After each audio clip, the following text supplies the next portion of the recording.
With all the changes in technology and the scary stuff that Mia's talking about, it can sometimes seem as if the outside world's got a greater influence over our kids than we do.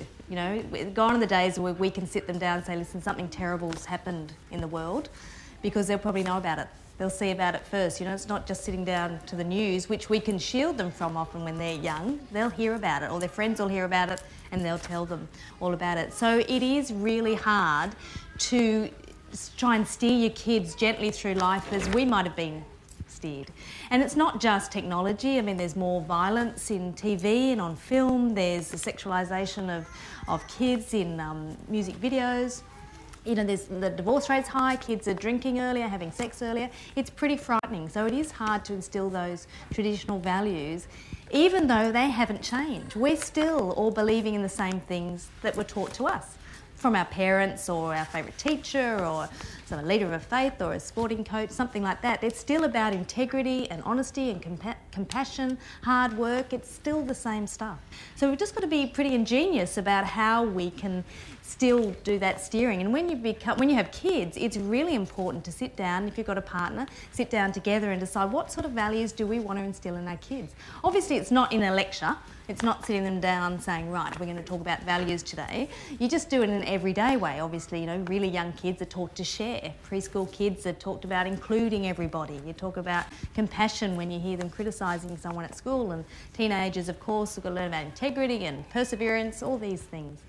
So probably the one way that is the same as it's always been is in the family meals. This really, really treasured time is so valuable because that's when you can sit down. Every time you share opinions, every time you listen to each other, every time you reward them for making a good decision or they show compassion to their sibling or their friend, they're your ways to instill those values. The other way to instill these values is, as Mia's saying, use what they know. We have to stay relevant. So if they're with phones, if they're old enough, or with what TV shows you let them watch, what DVDs you let them watch.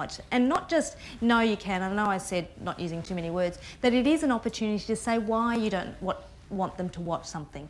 Or if they do see something, you're watching something together, to actually stop it and discuss whatever issue that came up for them. A lovely way, I think, that I've used with my kids is what I call the Francescas Strategy.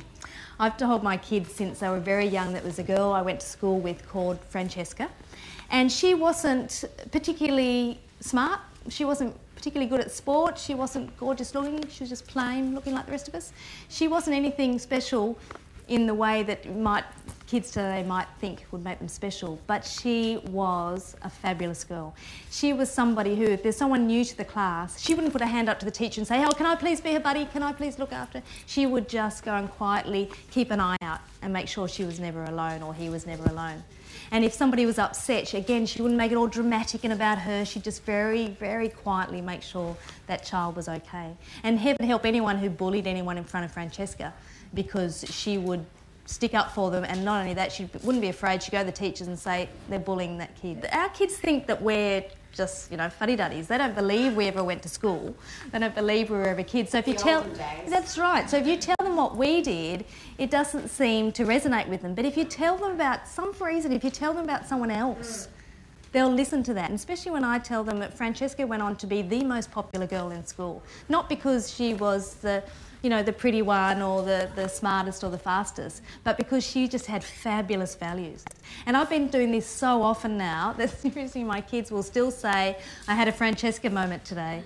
Yes, I did. I helped that person out. And even my son will say, I was a Francesca on the train. They were really picking on this little kid and I went over there and told them to piss off. So it is different language, but it is really good. So I think if in doubt, in fact I did it. My daughter was having trouble with some friendship group last week. I was, again, with a smile on my face, because it is a bit of a joke now. What would Francesca do? And never have they said, oh, she's just sounds like a pain in the arse, this Francesca. They love it. We have to let children do as we do, because they're not going to do as we say. I had this lecture at uni. We had this subject that taught health management, and so we had to get in groups and work out health plans, healthy eating and exercise and not drinking and smoking and all that sort of stuff. But the problem was our lecturer, who was also our tutor, was the most unhealthy man that I had met. He was very, very overweight and he reeked of smoke and he was a very heavy drinker. He'd get up there and lecture us. He'd say, hands up who went for a run this morning, because I ran 10Ks like I do every morning, and hands up who had a drink last night. And we'd all, no, and he'd say, no, good, because I was at home with my tea and I hope none of you are smoking. We can't teach our kids about honesty if they catch us lying. We can't teach them about compassion if we're judging other people, if we're just tooting everyone in the traffic and saying, this idiot. You know, they're not going to, we can't say you've got to be tolerant of each other, you know, because there's no face validity. We are their role models, so we need to, as I said, we need to walk the walk.